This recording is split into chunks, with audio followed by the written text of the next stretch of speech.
Donc, tu es béni, toi qui es connecté à ce message actuellement, toi qui écoutes ce message.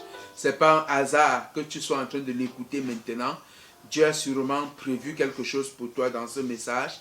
Et ce message te parle de l'évaluation de ta vie, de ta marche avec le Seigneur. Et ce message te donne un élément important que tu dois prendre en compte pendant que tu évalues cette marche avec Dieu. Et ce message t'encourage à ne pas tomber dans le piège de conjuguer ta vie de foi au passé.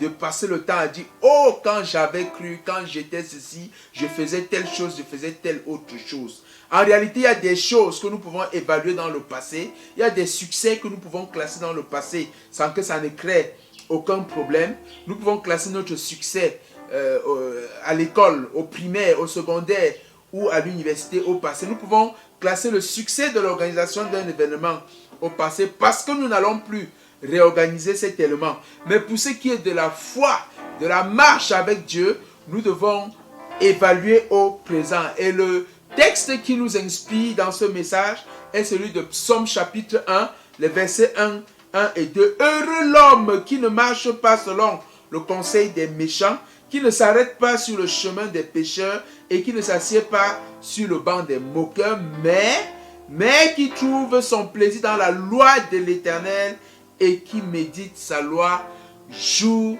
et nuit. Jour et nuit. Voilà un élément qui peut te permettre d'évaluer ta marche avec le Seigneur. Est-ce que le jour, je marche avec le Seigneur?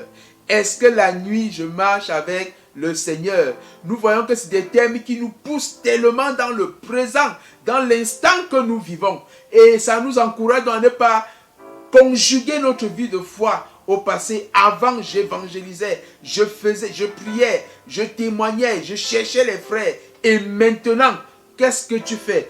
Heureux l'homme qui trouve son plaisir dans la loi de l'Éternel et qui médite cette loi jour et nuit. Le jour et la nuit deviennent donc les moments où nous devons évaluer notre marche avec le Seigneur, évaluer notre attitude vis-à-vis de la prière, évaluer notre attitude vis-à-vis de la communion fraternelle, la relation avec les bien-aimés, avec les frères et sœurs dans la foi. Il n'est pas donc question de se souvenir, de dire autrefois je faisais ceci. Oui, tu peux te souvenir. Et si pendant que tu te souviens, tu es en train de parler de ces choses au passé, hey, arrête-toi maintenant et commence à faire que ces choses redeviennent présentes dans ta vie.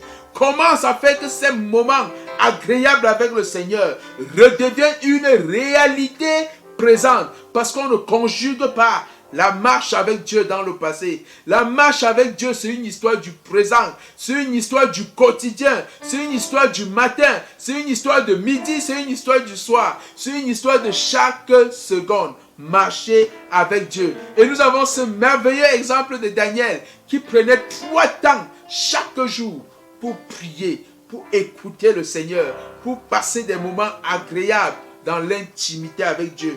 Ne conjugue pas ta foi au passé. Ne conjugue pas la marche avec Dieu au passé. C'est au quotidien que tu vas évaluer ta marche avec Dieu. C'est chaque jour que tu vas évaluer ta foi devant le Seigneur. On peut souvent entendre les gens dire, est-ce qu'il y a le foi-mètre? Je ne sais pas s'il y en a ou s'il n'y en a pas. Mais ce que je sais, c'est que la parole de Dieu nous donne les éléments pour nous évaluer devant Dieu.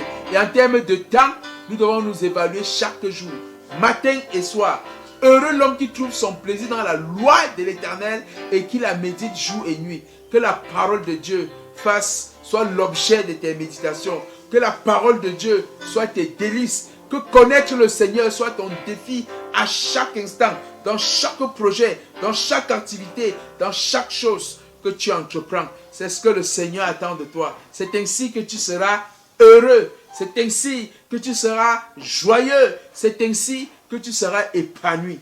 Si tu marches dans la présence de Dieu et si tu évalues ta marche avec Dieu chaque jour, n'attends pas la fin du mois. N'attends pas la fin d'année pour t'évaluer. Mais chaque jour, demande-toi, qu'est-ce que Dieu attendait de moi? Est-ce que j'ai fait ce que Dieu attendait de moi? Est-ce que j'ai fait ce que je devais faire avec le Seigneur? En te comportant ainsi, tu ne conjugueras pas ta foi au passé.